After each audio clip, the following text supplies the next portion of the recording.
The Indianapolis Colts still have major needs on the roster before the 2025 season kicks off. How can they address these, and do they have some answers in-house? Let's get to it.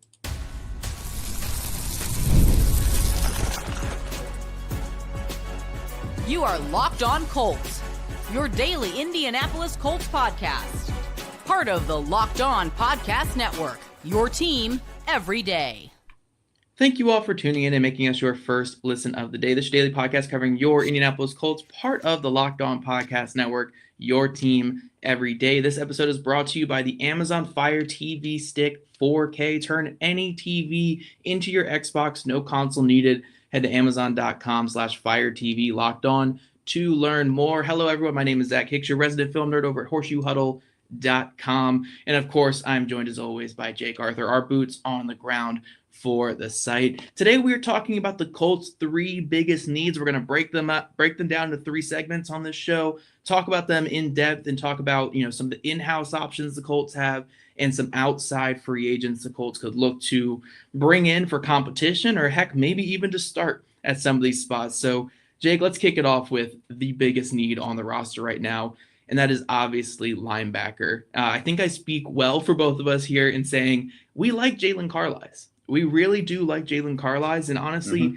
him having a chance to start this next season, I think is perfectly fine. Maybe it's a little rich for a former fifth-round pick going into year two to be a starter, but look, if he proves it in camp, I'm all for it. The problem is, it is seeming a little bit like he's being handed a job when there's really not much backing for him getting handed the job, so to speak. Like, he played like 6 games last season, played well in those 6 games, but that's hardly enough of a sample size to just give the job to a former day 3 pick from the 2024 NFL draft. So as much as I like Jalen Carlies, I think the Colts probably need to do some additions here. They do have a few in-house options. Shea Gulalubi's still on the team. They added Hunter Wohler in the draft, who'd probably play some linebacker. Cam McGrone and Jacob Phillips are there as well. But if that's your linebacker room, I think you feel great about special teams. I'm not sure how great you feel about the starting group right now, though. Yeah, and apologies on Zach's part for not mentioning Liam Anderson and Austin Ajake. Sorry. Liam Anderson, Austin Ajake as well. Liam Anderson, I know that's your boy right there, Jake. Oh, yeah. No, so I agree. I mean, I do like Jalen Carlies a lot, but I think the Colts tend to live in this blissful ignorance at times where they rely heavily on guys who've been banged up. We've seen it with Juju Brents. We've seen it, even with Kenny Moore before. There's Julian Blackmon. Julian Blackmon, another one. Yeah, that was a big one last year that really bit them hard. And again, I know why they're relying on these guys, because they're talented, but they're choosing to live in this world where these guys are going to stay healthy. And the track record just says that's not necessarily going to be the case. We only have 1 year of Carlies, and so far he's only been able to play half the year. Like, I think if he plays a full year, which he probably could, like, it was his IR thing didn't seem to be like some sort of chronic issue. But again, you're not giving yourself very much leeway in the event that they do get hurt. Like Shea Gulalubi, I know they like him too, and they think he's getting better all the time, because when they signed him initially, when he came into the league, one of their biggest issues with him was basically needing reps to help diagnose pass first run and things like that. And obviously a couple years down the road now, like I think they like his trajectory, but they haven't really done anything. Like, I think Hunter Wohler, the plan for him is to be a core special teamer and to fill in on defense when needed. And, maybe they can do a couple things with them, like dime linebacker and things like that. But overall, they just haven't done anything to back that up. And it goes against what Chris Ballard, heavily leaned into after this season was, I haven't done a good enough job, like bolstering things, making it more competitive and keeping guys on edge. I don't think Jalen Carlies is a guy that you have to keep on edge, but like, again, if he gets hurt, what are you going to do? Is it going to be Alubi and Zaire Franklin? Because that doesn't seem like the most appealing tandem. Yeah, and that kind of segues into my next question I was going to ask you and kind of put out there is, do we think any of these guys they currently have on the roster have that jump in them to be a guy who can push Jalen Carlies? Like, is Sekou Olubi going to make that jump this year? Can Hunter Wohler surprise out of camp? Maybe Cam McGrone or Jacob Phillips has a lot of experience in the NFL, but he was available for the Colts to sign to a futures deal. So we're not talking about some top end player here. So do we think any of these guys could push Carlisle? Maybe, but Jake, what are your thoughts on that? Yeah, I just with me, I'm usually in the camp of just letting a young guy with upside give it a shot and see how it goes. So obviously, Olubi, I think, can do some nice things, but I think they primarily like him as like the backup Mike. And if they need some work at Sam, which almost isn't going to exist in this defense. So Hunter Wohler would probably be my best bet. Throw him out there and just see what he can do. Does he have the range that you're looking for? I mean, a converted safety, I think you're kind of planning on him being able to move well out in space and kind of excel in coverage. But other than that, I don't know if you bring in like some big time free agent, but there's definitely guys out there that make you feel a little better. And I know you've got some names listed here. Yeah, so that was going to be the next part of this is we do have there are a few like linebacker names out there that can make some sense for the Colts. CJ Mosley, I believe, is still out there. I don't think he played terrible football last year, certainly getting up there in age, but I don't think he played, terrible football by any means. He's been injured. Yeah. Kaiser White is a guy who has familiarity with Steichen. He was in Philly at the same time Steichen was there, has some pass coverage in his background, played safety in college, did not have a great year last year, and there's a reason why he's still available, but he's had some history in the NFL. Then Juwan Bentley as well was released by the Patriots. I know he's more of like a thumper, like run and chase type guy. He's a big guy. Yeah, but still getting another guy in there to compete. So there are some free agents out there. And then, there's the looming question of what the heck's happening with Jermaine Pratt with the Cincinnati Bengals. Look, the Cincinnati Bengals are a weird team. They take forever to do anything in the NFL. There's a reason why they waited 10 years to extend, Higgins, and we don't know what's happening with Hendrickson. We don't know what's happening with Pratt at this point. So we'll have to wait and see what is going on on the Jermaine Pratt front. But I do think when Pratt is released this offseason, the Colts feel like a very destined place for him. He's really close to Louis Anarumo. Maybe it's not the best fit alongside Zaire Franklin, but I do see just, Pratt wanting to reunite with his old DC that he has a lot of respect for, and it could make a lot of sense for both sides there. Yeah, I mean, there's definitely a fit, and you could see why both sides would want to do it. And I mean, it does seem like it's inevitable for Cincinnati because like they also drafted Demetrius Knight, so it's like they have now they've got Pratt's replacement. So it's like, what are we doing? Like, are you still trying to do a trade where you always set this on like this way too high of a mark, and then you're going to have to release it? I don't know what they're doing. But yeah, I struggle a little bit to consider who plays where and where all the snaps go if you bring in a Jermaine Pratt, because he's very comparable to Zaire Franklin, I think, in some of their strengths and weaknesses. And then what does that do to Jalen Carlisle, who they obviously really like? And, the biggest reason I think they haven't made any drastic moves at linebacker is because they are so reliant on Carlisle's taking this leap into being a full-time player for them and doing it big. So, yeah, I think they're kind of waiting for clarity on the Pratt situation before doing anything else at linebacker is what I'm guessing. Personally, I wouldn't go that route, but I think that's kind of what they're waiting for.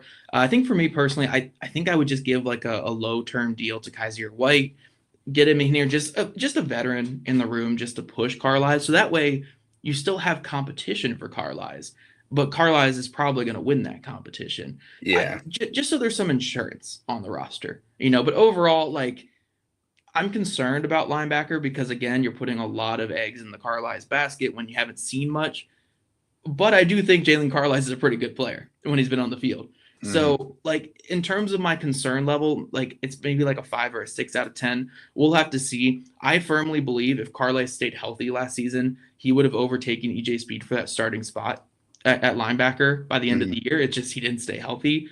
So, we're talking here about how it's hard to give Carlisle the starting job, but I am very optimistic about him. It's just, again, it's a lot of it's not as optimistic, I guess, as the Colts as they are right now. But I do think, it's a fine bet to place. It's just I want a little bit more insurance on the roster. So I would give Kaiser White a low-term 1-year deal.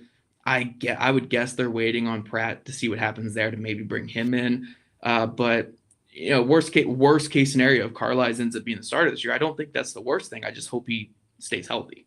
And best case scenario, he turns out to be Cato June, which, I mean, for sure, very, very similar footsteps coming into the league. And I mean, June is even coaching him now. So yeah, that's it for linebacker, guys. We're going to talk about safety here in a moment because this one is just about as much of a head scratcher. There is nothing like the atmosphere of an NBA playoff game, right, Pacers fans? Every bucket, every defensive stop, every moment feels huge. It's electric in the arena, and with Gametime, you can be a part of it without the stress of last-minute ticket hunting. Gametime makes it fast and easy to get playoff tickets, even when demand is sky high. Prices on the app actually decrease as tip-off gets closer. Here's why I personally love using Gametime. I can save up to 60% when I'm buying last minute for sports, concert, comedy, theater, whatever. It's procrastination proof. I've used it several times over the last year and a half. I've gone to comedy shows. I've gone to live podcasts. I've gone to sporting events and concerts. I've used Gametime pretty much for everything it's worth, and I cannot recommend it enough. And plus, the all-in pricing means that there's no surprise fees at checkout. What you see is actually what you pay. So take the guesswork out of buying tickets with Gametime. Download the Gametime app, create an account, and use code LOCKEDONNFL for $20 off of your first purchase. Terms apply. Again, create an account and redeem code LOCKEDONNFL for $20 off. Download Gametime today. Last minute tickets, lowest price, guaranteed.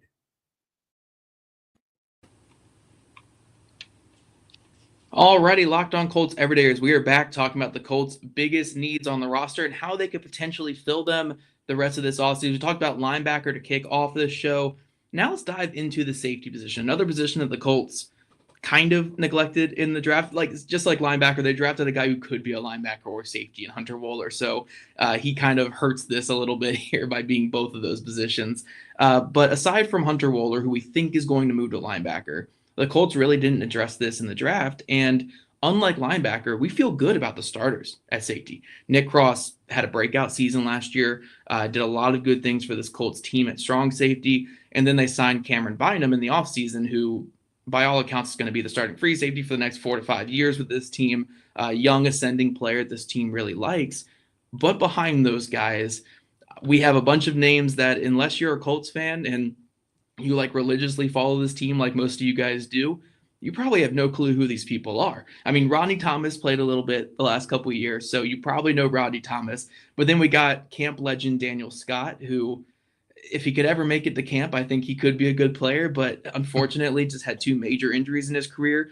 And then the long-term project, Marcel Dabo, who I think is going on to year 3 with the team as the overseas exception player that the Colts have had. They've been developing for quite a long time now. So that's their safety room right now.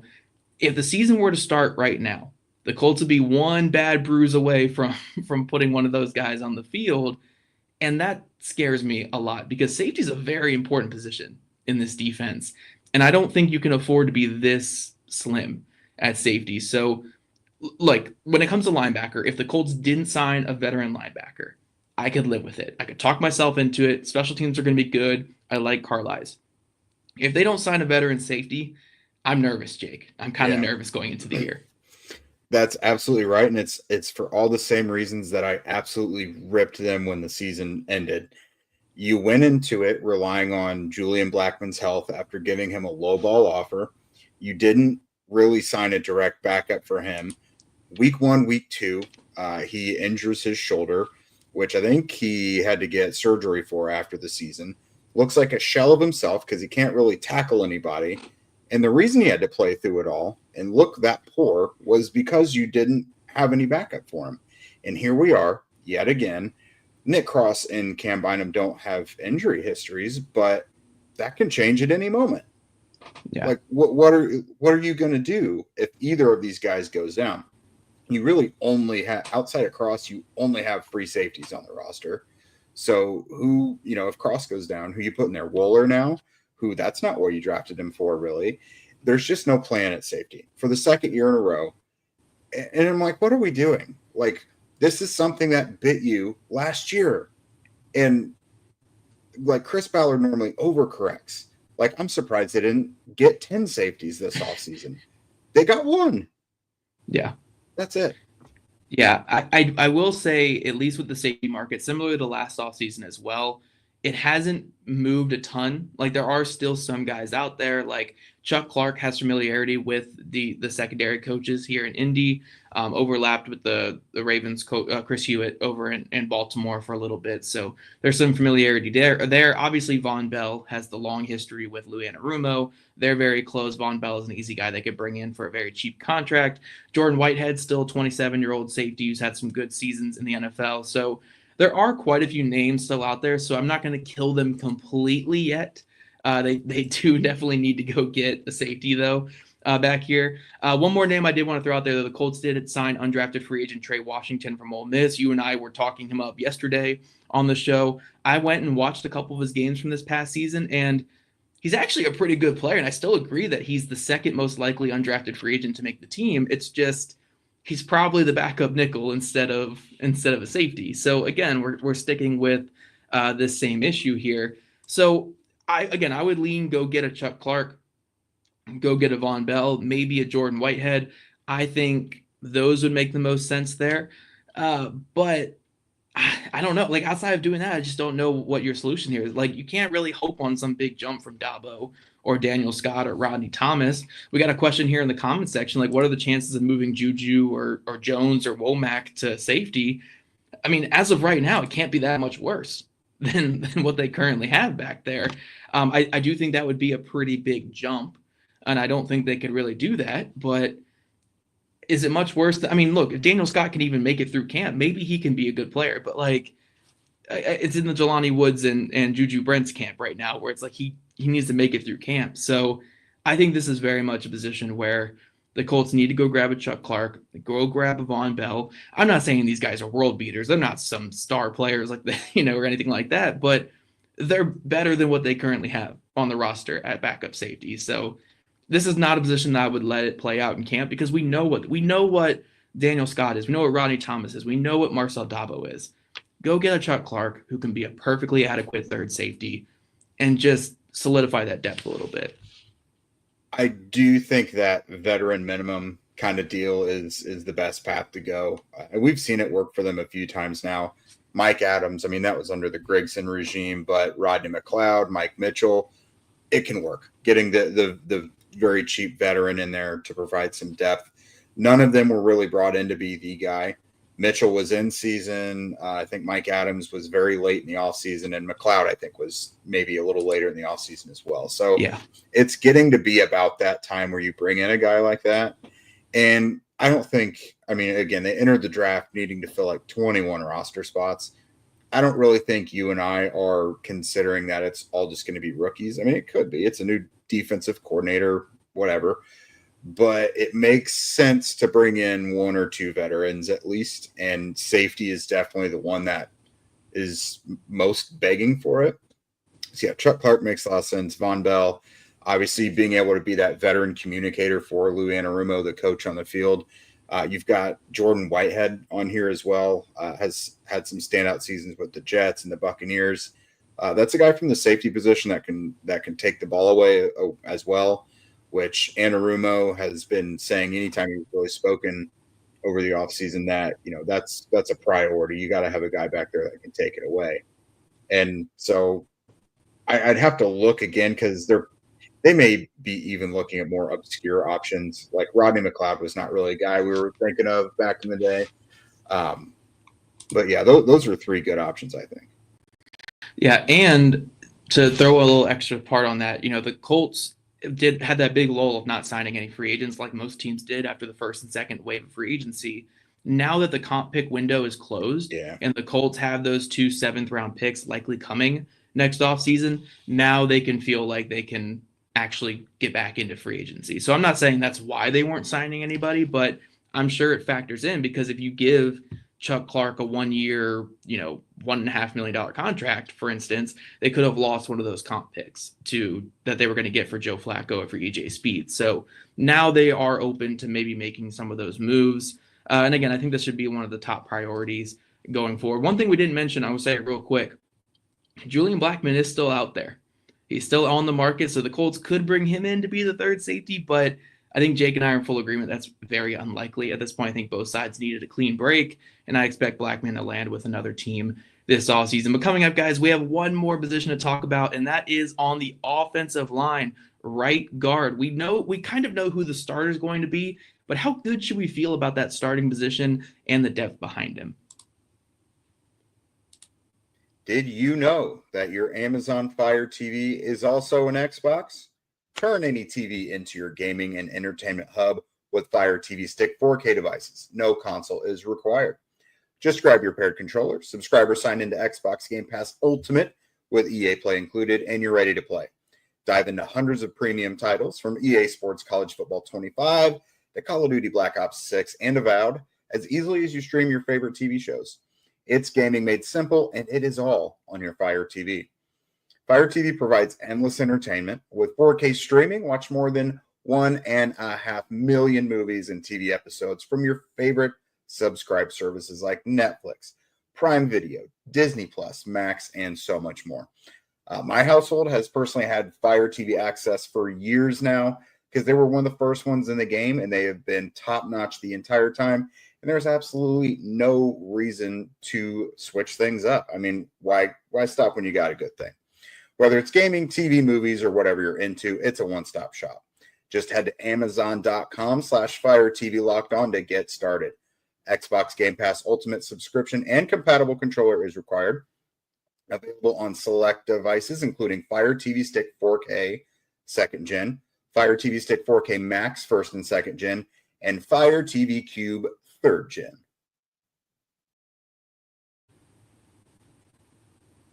Alrighty, Locked On Colts Everydayers. We are back talking about the Colts' biggest needs on the roster and how they can still address them this offseason. We've talked about linebacker. We've talked about safety.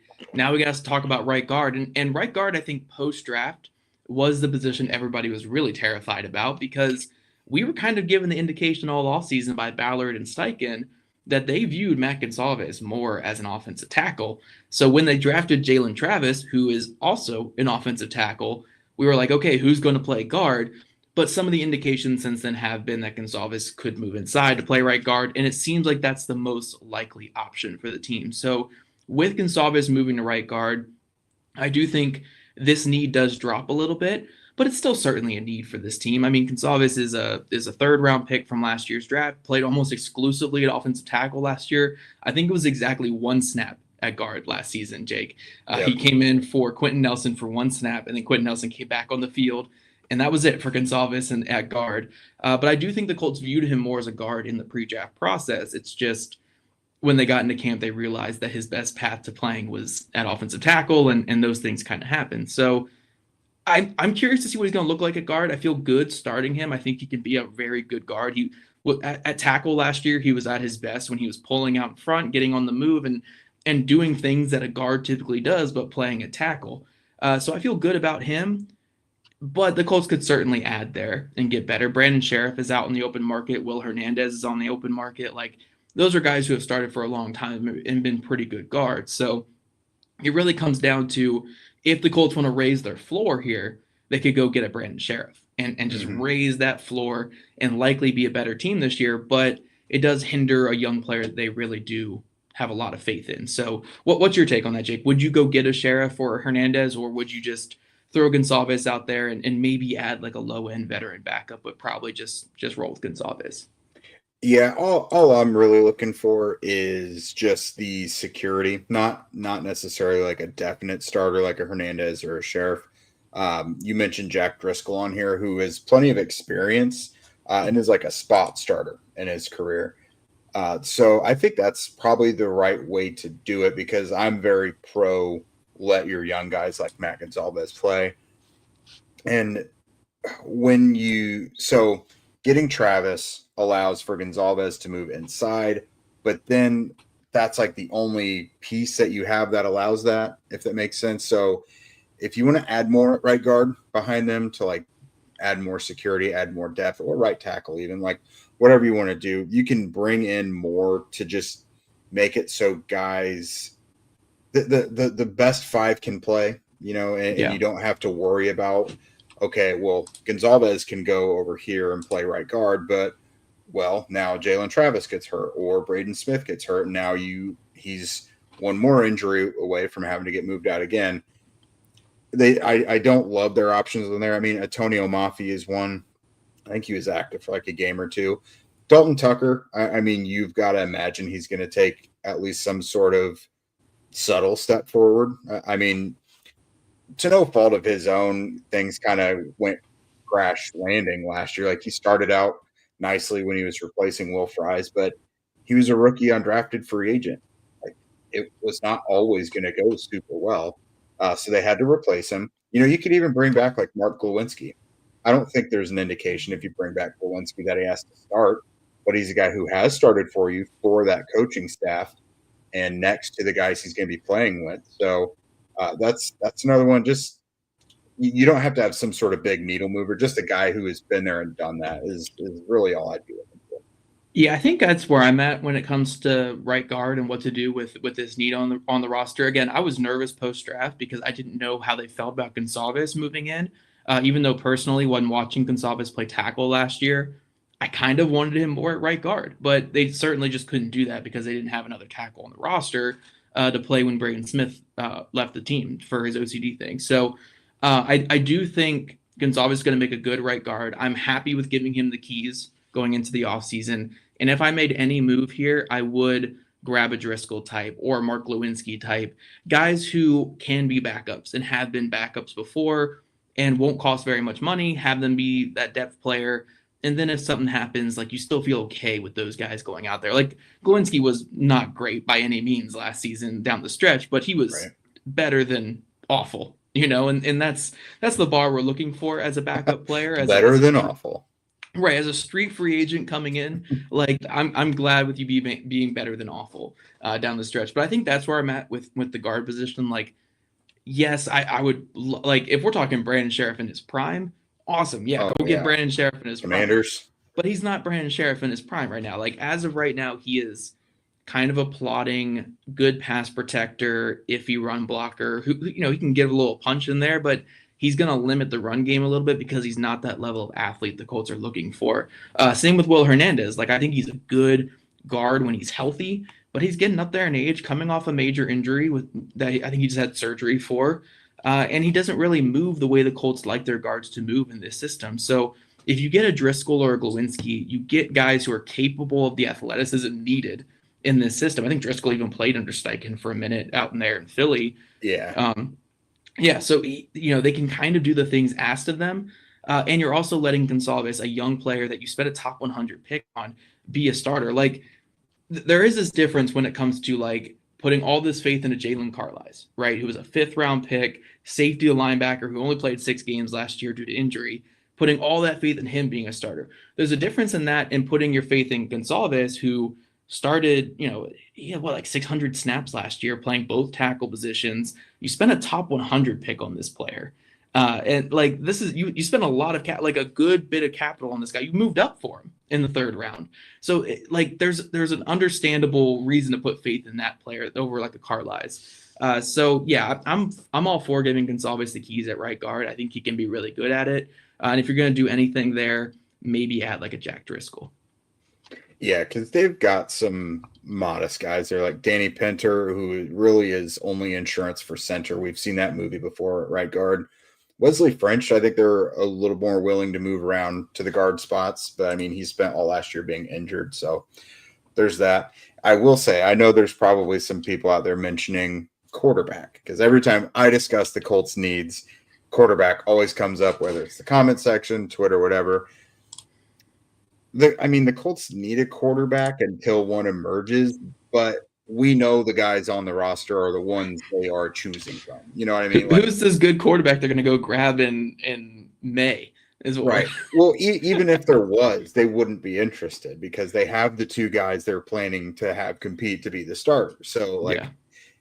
it's a need until somebody emerges, but everyone they're going to have compete is already on the roster, So Yeah. that's why we don't really consider it a need. Like we're in looking grand at feasible. scheme of- We're looking at feasible needs right now. yeah, guys. like things that are Feasible actually needs. going to be addressed. Yeah.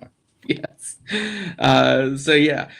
Comment section. Darren saying in our comment section, they haven't even talked about quarterback. Our comment section is really good. Exactly. Right? Yeah. So That's the reason why, guys. Like we acknowledge that, like, yes, there needs to be a quarterback that steps up, but they're not going to address it. Our comment section is great. These guys have not talked about quarterback whatsoever. Darren's completely right. Don't gaslight them into don't lump them in with other people talking quarterback. We love our comment section here on YouTube. But we do appreciate you guys tuning into today's episode of Locked On Colts. That is what we have for the needs. There are more needs on this roster, I'm sure. Backup nickel. If Washington isn't the guy they trust there, then they would need a backup nickel as well. There are some other positions on this team. But we have the rest of the offseason to talk about those ones here. So thank you guys for making Locked On Colts your first listen today and every day. Now for your next listen, check out Locked On NFL Scouting. The NFL draft is over and the roster moves and news never stop. Host Kyle Krabs and Joe Marino will make you the most informed NFL fan this offseason. Find Locked On NFL Scouting on YouTube or wherever you listen to your podcast. And you guys want to become a Locked On Colts insider and chat with us directly and get that insider scoop, follow the link in our show notes. And if you don't already, make sure you're following at Locked On Colts, at Jake Arthur NFL, and at Zach Hicks 2, all on socials. Also, subscribe to us on YouTube wherever you listen to your podcast. We love your guys' ratings, reviews, and we'll catch you guys back here tomorrow afternoon.